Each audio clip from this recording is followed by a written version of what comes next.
الحمد لله رب العالمين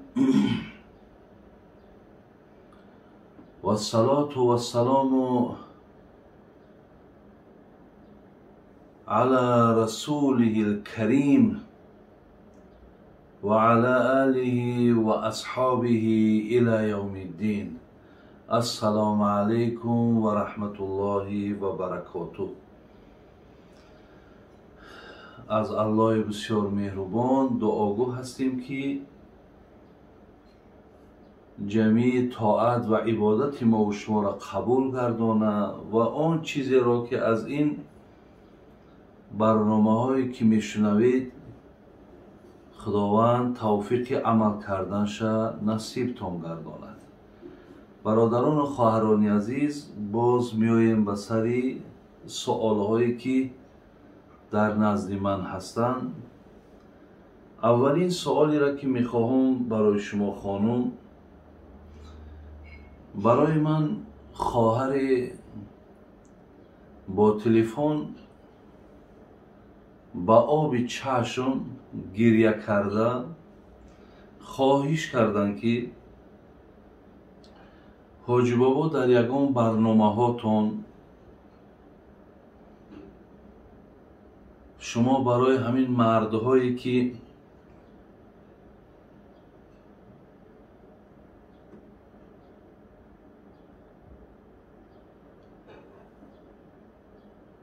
فرزند نزاییدن ما را از ما میبینند، یگان مصلحت و یگان نصیحت میکردیم. یعنی کدام خواهری بود است که ممکن 5 سال باشد، ممکن 10 سال باشد، الله مهربان از این نعمت فرزند محرومش کرده است و همیشه شوهر او را طعنه میزند که خلاص تو فرزند نمیکنی، تو فرزنددار نیستی. این مردم ما بسیار، نه همه مردم ما، اصلا من هیچ وقت نمیخوام که در شأن این مردم، زیرا که بسیاری از انسانهای شریف خوب در این ملت ما هست. اکو همون گفتی تاجیکای ما که جنگل اگر شیر و پلنگ هم داشته باشد در برابرش با میمون و خوگ و هر گونه حیوانهای دیگر هم دارد. یعنی گویم جمعیت مثل همین یک جنگل است. ولی مثل همین جوانی که وقتی که میگه ترا خدا زده است، تو یک خدا زده ای، برای همین ترا خداوند فرزندت نمیته، حیات و مقصد با تو ضایع شید، ببرا برا گم شه خانتان، من قطعی تو دیگه زندگی نمیکنم. برای این مردها مقصد چی گفتنی داره؟ برادرای عزیز و گرامی، شما دانید که همون خواهرایی که وقتی که از دامنشون فرزند نمیشوند خودشون چند قدر درمندند، چقدر اونها خودشون غمگینند، چقدر اونها برادران عزیز و گرامی زاره و تولا و چقدر در پیش خوشدامن و خسور و شاید اولاد اجداد خودش و شوهرش بسیار خجالت باشد، بسیار غمگین باشد، تا جایی که ما در این حالت که اینها همچی یک آدمی غمدارم بگیم، یک آدمی مشکلات دارن، اینها را در این حالت دستشان بگیریم.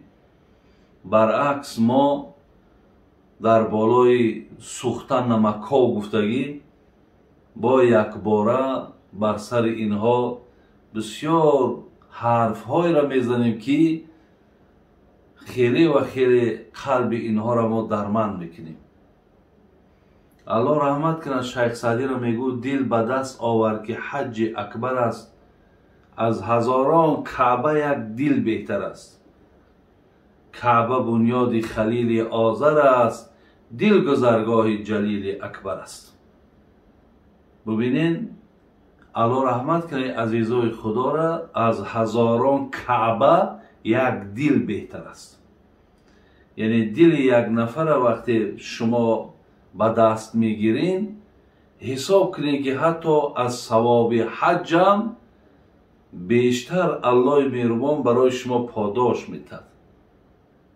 برعکس برادر عزیز، شما وقتی که الله در مقدرات شما، در نصیب شما وقتی این گونه زن آورده است و وقتی که میبینی که این زن غمگینه، این زن از بفرزندی خودش یگان شکایت کرد، برعکس تو جوان مردی، تو ممکن بالی 5 وقت نماز خوانم باشی، ممکن تو با در موعظه ها هم اشتراک کنی، آن چیزهایی را که مقصد تو بیشتر معلومات داری، باید برای این خانمت بگوی که زنک هیچ وقت غم نخور، غم نخور. با غم خوردن کار حل نمی شود.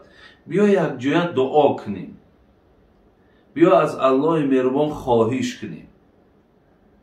در این بفرزندی من و تو شاید یگان خیری هم باشد که ما ندانیم، یا شاید یگان لغزش از طرف تو از طرف من هم باشد. بیا یک جا دعا کنیم. همیشه باید شما دلبرداری کنید، نه اینکه در بالای بگیم این قدر مشکلات باید مشکلات، در بالای این قدر غم با این قدر غم دیگر شما شریک کنید. برادر عزیز و گرامی، الله مهربان در قرآن میگفت که اعوذ بالله من الشیطان الرجیم لله ملک السماوات والارض یخلق من یشاء یهب لمن یشاء ذکورا یهب لمن یشاء اناثا و یهب لمن یشاء ذکورا او یزوجوهم ذکرانا و اناثا و یجعل من یشاء عقیما انه علیم قدیر. الله مهربان در همین سوره مبارکه شورا آیت 50 گوش انداز که خداوند میگه من توانایی دارم، من قدرت دارم، من بزرگی که دارم.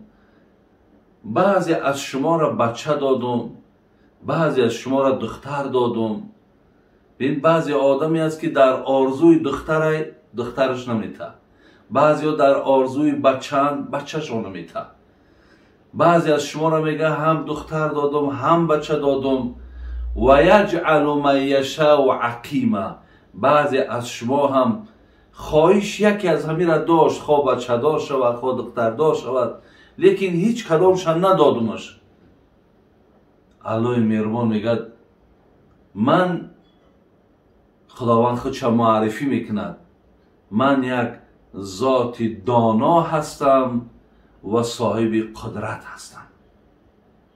برادر عزیز و خیلی گرامی، یک نفر بچه داره دختر نه، باید دامن زنش بگیره، باید زن خانه پیش کنه که تو دختر نکردی. اونش که دختر دارد بچه ندارد، اونش هم همین کار کنه. برادرای عزیز و گرامی، این حالتهایی را که الله بر بالای ما میارد برای هر یک کدام ما باید عبرت باشد. که حضرت جنونی میگو زی تو عاجزتر مظلومتر نیست، دریغا که تو را از خود خبر نیست.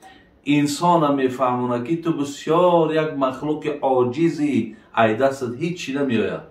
این قدری که تو عاجز بودن خودت نمیفهمی، نمیدانی.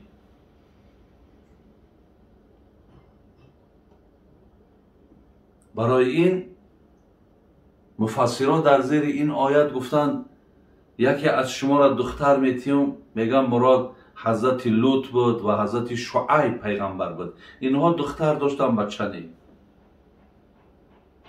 میگه وقتی من شما را بچه دادم دختر نی، میگه حضرت ابراهیم بود، بچه داشت و دختر نی. گو هم بچه دادم هم دختر، میگه حضرت محمد صلی الله علیه وسلم بود که هم بچه داشت هم دختر. بعضی از شما را فرزند ندادم مثل حضرت یحیی علیه السلام و حضرت عیسی علیه السلام. آیا اینها چرا زنهاشون را مقصد حقارت نکرد؟ اینها پیامبر بودند. یک کم ترک اندیشه که وقتی در پیامبراش فرزند نداد.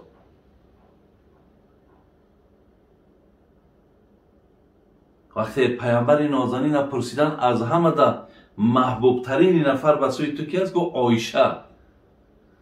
یعنی عایشه عائله خودش گفت از همه ده محبوب تر به سوی من همینه. اگرچه برادر عزیز از عایشه یگان فرزند نداشت، عایشه یگان فرزند نزایده بود.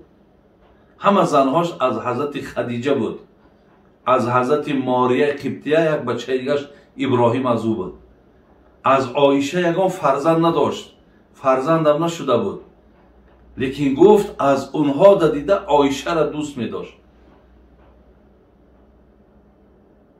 آیا این برای تو درس نیست؟ آیا حیات پیامبر برای ما و تو درس نیست؟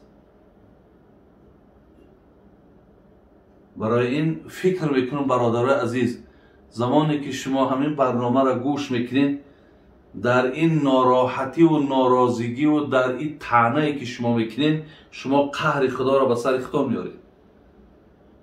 شاید برادر عزیز میگن اخذی کله به شوربا. ولی بینین همون شوربا مقصد هیچ عیب نداشت، میگه همه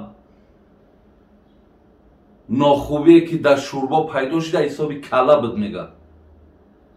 یعنی شاید همین خواهری که امروز ای فرزند محروم شده است از حساب کردارهای زشت تو شده باشد.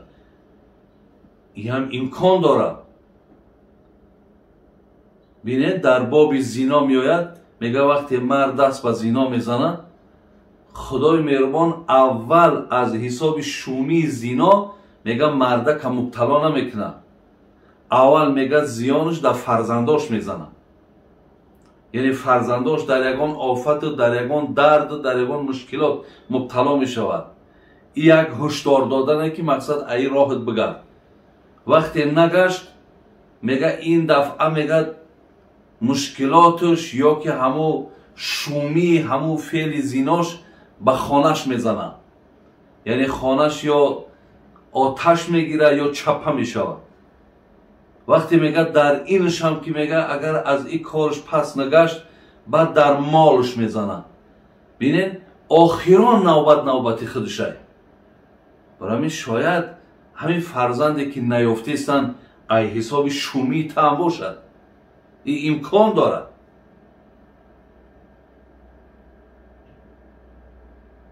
برای این هر یک برادر و هر یک خواهری که وقتی میبینین که همین چیزها مقصد نشیده است، من با همین نزدیکی در یک خانه دعوت شدم. بعد 12 سال فرزند اول همینها به دنیا آمده است. بعد 12 سال من در یک معرکه دیگر وقتی دعوت شدگی بودم، بعد 16 سال فرزند به دنیا آمدگی. لیکن همین نفرهایی را که حاضر من ناماشون را گرفتم، اکثری وقت دعوت میکردن، اهل علم دعوت میکردن، فقط کارشون می بود ده حق من دعا کنین، ده حق من دعا کنین. این راه حلش اینه، راه حل این نیست که ما مورد ضرب و لط و طعنه و طلاق قرار بدیم که از تو فرزند نمیشه. خداوند توفیق تون تید. گفتی اما عزیزای خدا یک نکته بس است، اگر شعور است ورنه چو چراغ پیش کوه است. برای آدمی با عقل با فهم یک اشاره خودش بسه. لیکن اگر نفهمیدی همون مثل چراغ پیش آدمی کور بردنه. با این نفرتی که تو داری، با این طعنه هایی که تو داری، اینش طلاق که در دیگرش حالت بدتر میشه بهتر نه. یا اگر دیگریش تا فرزندم که بیاوی، فرزندای میاوی که قورتا پیش ای مهلتت میکنن، احوال همین قدر بدی میکنن که چند قدری که خواهی.